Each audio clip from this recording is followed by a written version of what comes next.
What is going on, y'all? Working in the office today. But today's video, what I want to discuss in this is the other issue that I see when it comes to the job market and just looking at everybody's videos and listening to other people share their perspectives and opinions on what they've experienced in the job market is number one, when you look at millennials and Gen Zers, a lot of us were pretty much sold a dream, a blatant lie on how things were going to be once we became adults. A lot of us literally were under the impression that we were going to have the same job opportunities, income opportunities as our grandparents and parents, which, if you're a millennial, Gen Zer, your parents are typically Gen X, baby boomers, or your grandparents were baby boomers. Okay, some of your grandparents were Gen X. And arguably, baby boomers by far literally had the best economy of any generation, the best job market, the best income. I mean, wages and salaries actually reflected the cost of living when they were our age in comparison to any other generation. When you look at Gen X, millennials, Gen Zers, the economy has been absolute dog shit. It's been trash. The opportunities for upward mobility don't really exist. And like doing the type of work that I do, I'm constantly working with other people, helping them look for jobs, helping them apply for jobs. So I'm constantly looking at job websites like LinkedIn and Indeed, you know what I'm saying, Glassdoor, etc.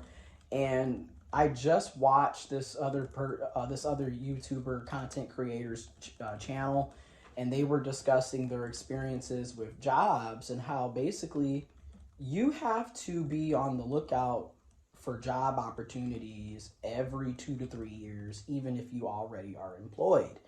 And I have to be honest, I agree with that because the days of, first of all, the days of finding a job where you're going to work there for 30 to 40 years do not exist anymore.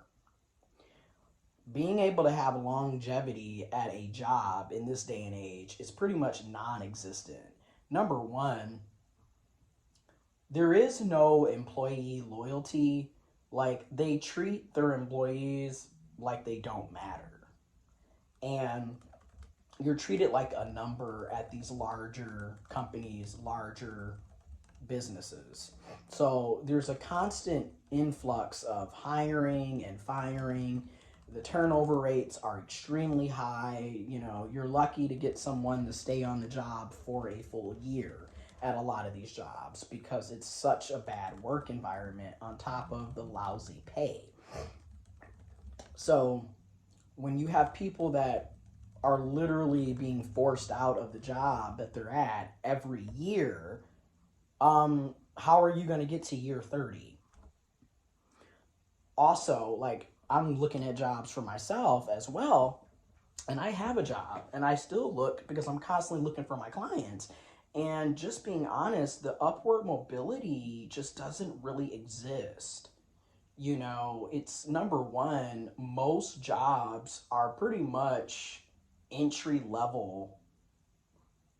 It's very hard to find the seasoned jobs that are actually offering a decent pay, offering great benefits. And the other thing that I've noticed is the terms and the titles of the jobs. They'll call something like a case manager, and you'll see the word manager, and you would expect, like, okay, well, this job, you should be getting paid more since you're going to be having more responsibilities.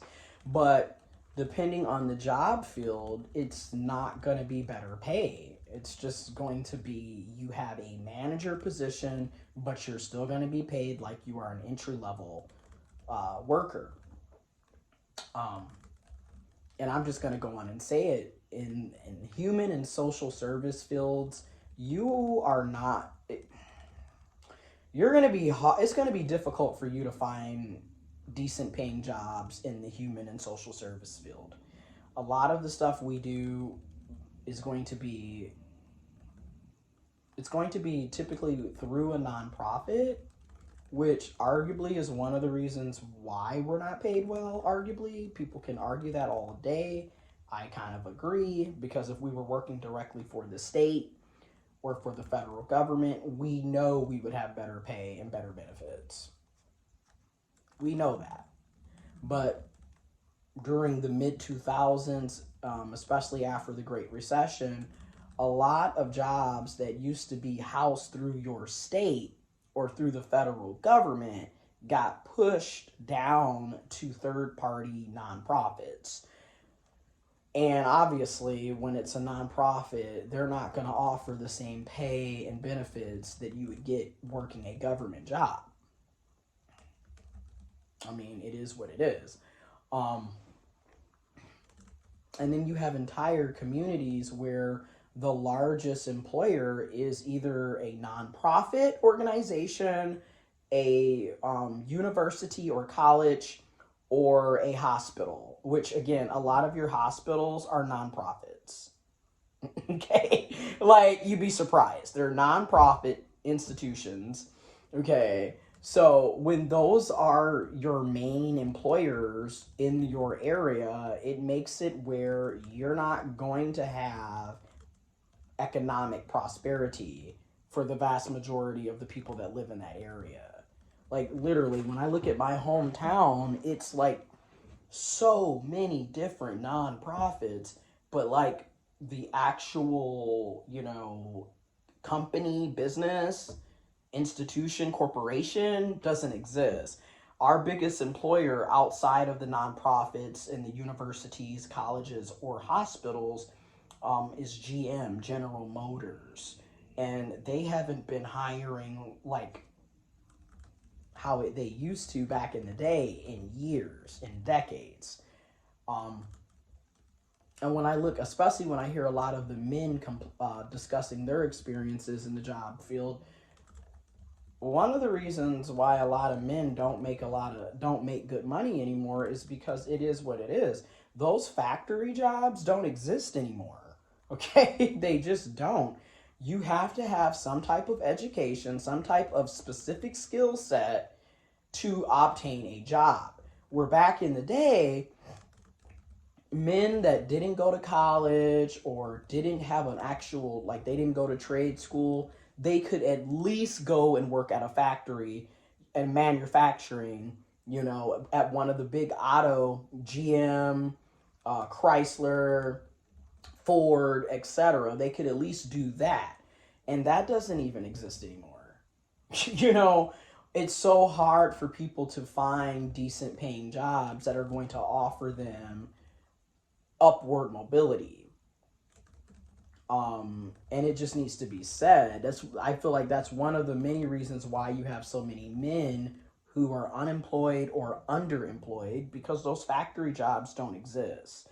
And then the jobs that are available to us, working in the office or working remote, they don't pay well. I mean, it is what it is. It used to be a time $50,000 a year would be considered middle class. It is not middle class anymore, honey. Like, you got to figure after taxes and deductions, you're making between $35,000 and $40,000 a year, which, again, 20, 30 years ago, that would have been middle class. But in 2025, that is paycheck to paycheck living. That is check to check living. That is robbing Peter to pay Paul. That is, you need to have a part-time job or a second job or some type of side hustle, because depending on just that salary by itself in today's hyperinflation, in today's high cost of living, is a recipe for disaster. And then they expect you to also somehow start a family when you can barely take care of yourself. This is one of the many reasons why so many people are struggling. and in particular men. Because a lot of men, let's just be real, they didn't go to college. They weren't interested in college, or they weren't motivated, or they weren't encouraged to go. And don't get me wrong, women are also dealing with the same janky economy, the same janky cost of living, the same low and stagnant wages. And in fact, women typically are in the fields that don't pay well. So let's be real here. It isn't just men that are, hurting out here. It's everybody. But when we look at men in particular, a lot of men didn't go to college. So they really didn't have any real opportunities outside of going to the factories that don't exist anymore.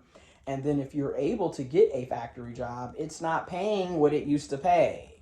Okay, like literally, used to be a time a person could be a high school dropout, walk into a factory, get an interview on the spot, or be hired on the spot. This was in the 50s and 60s and into the 70s, honestly. And then after the 70s, that's when we started seeing the manufacturing industry just fall off. Then as we get into the 80s and 90s, a lot of the federal policies that were enacted pretty much made it where there wasn't going to be a lot of opportunities in the manufacturing industry.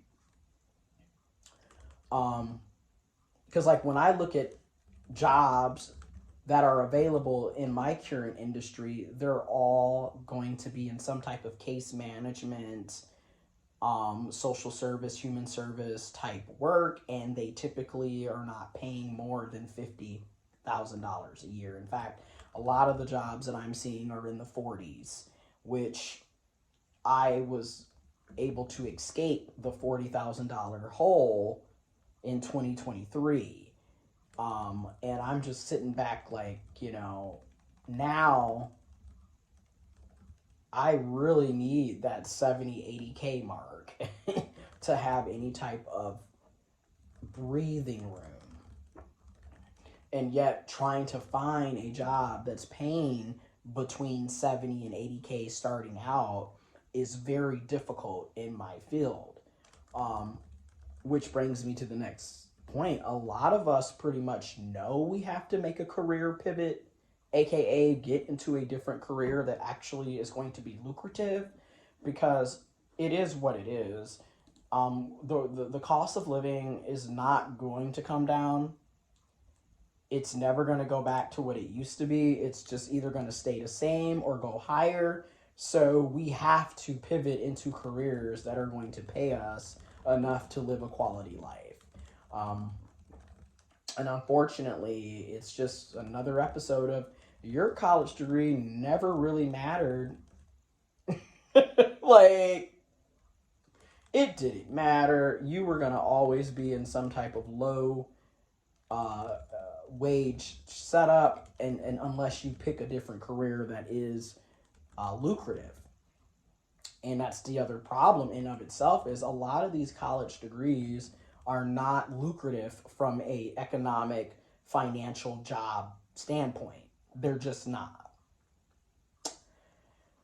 Then the other issue is with AI and technology. A lot of jobs that used to exist don't exist because you can have a robot or a computer program run that job. There's no need for them to hire humans who require breaks, who require health insurance, who require to be paid, who have to live day to day. They don't have to worry about that if they're using AI, if they're using technology and robots. So a lot of these jobs that existed, even 10, 15 years ago don't exist today because of that.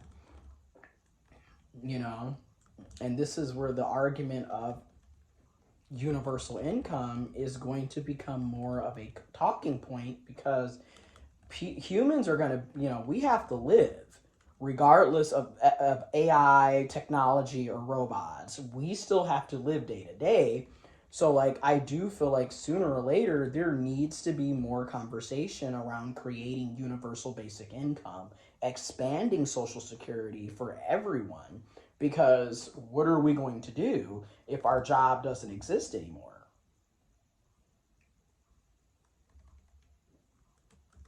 And then the other issue is there's more people than jobs. So what ends up happening is, 10, 15 years ago, it was all about you need to pivot to tech, get into tech.